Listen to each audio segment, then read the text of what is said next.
There is a version of you that only exists when no one is watching.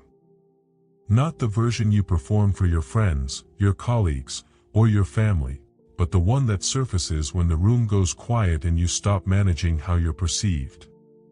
Most people find that version unsettling. They fill the silence with noise, with screens, with anything that keeps them from having to sit with what they actually think. But there is a small group of people for whom that silence is not something to escape. It is something to enter. And what they do inside it reveals something about the nature of intelligence that most conversations never reach. The common narrative says intelligence is measured by speed, how fast you process, how quickly you respond, how efficiently you solve. But there is another kind of mind that doesn't move fast in solitude. It moves deep. And depth requires stillness. It requires the willingness to follow a single thought far past the point where most people would have already moved on. Alone, this kind of mind doesn't rest. It wanders, not aimlessly, but with a gravity that pulls it toward questions that have no clean answer, problems that don't resolve neatly, ideas that feel almost too large to hold. The discomfort is part of the process. The uncertainty isn't a sign that something is wrong. It is the territory itself. What's rarely discussed is how this kind of thinking creates a specific and recurring experience, the feeling of living slightly outside the moment you're in. Not dissociation. Not absence. But a persistent awareness that you are observing your life even while living it. You catch yourself analyzing your own reactions before they've finished happening. You notice the subtext of conversations. You sense the emotional weather in a room before anyone names it. In solitude, this quality intensifies, because there's no social signal telling you when to stop. The mind keeps pulling at threads, keeps noticing, keeps asking why. And here is what that private behavior actually reveals, not that you are smarter than others, but that you are less willing than others to accept the surface as the whole story. There is something quietly painful about this. Because the same sensitivity that makes you perceptive also makes you porous. You absorb more than others.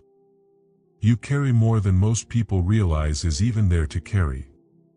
And so the things you do alone, the conversations you rehearse but never have, the grief you process in silence, the meaning you search for in the ordinary, are not habits of genius.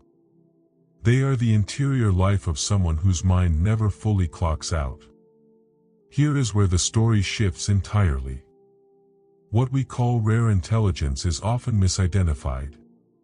It gets attributed to a kind of cognitive superiority, an elevated processing power, a faster algorithm.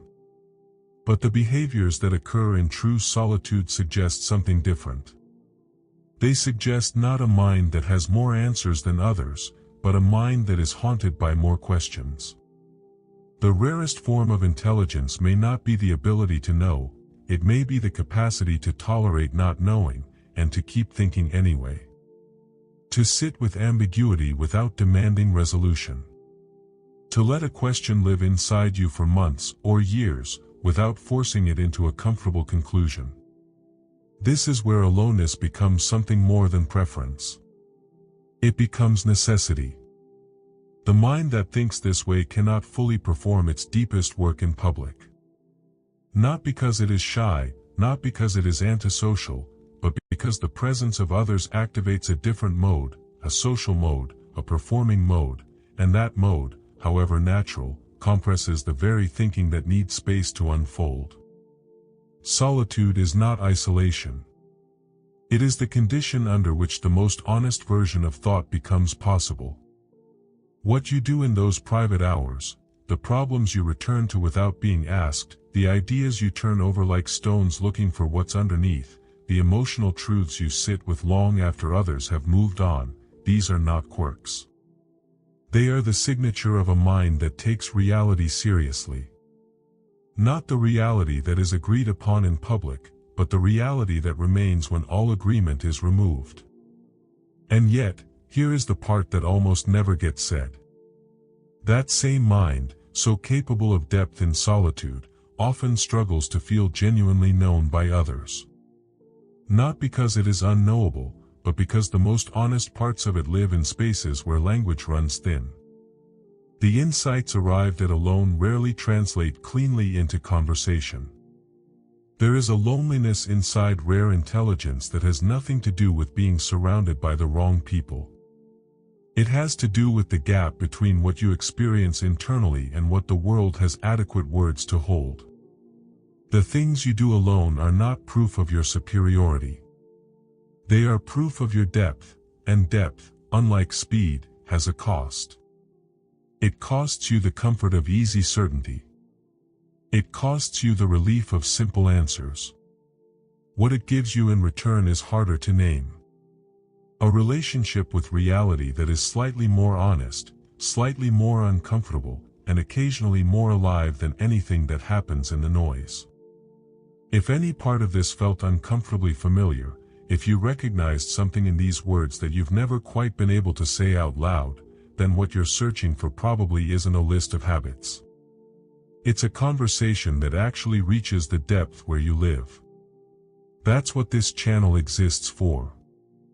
Subscribe, and let's keep going there together.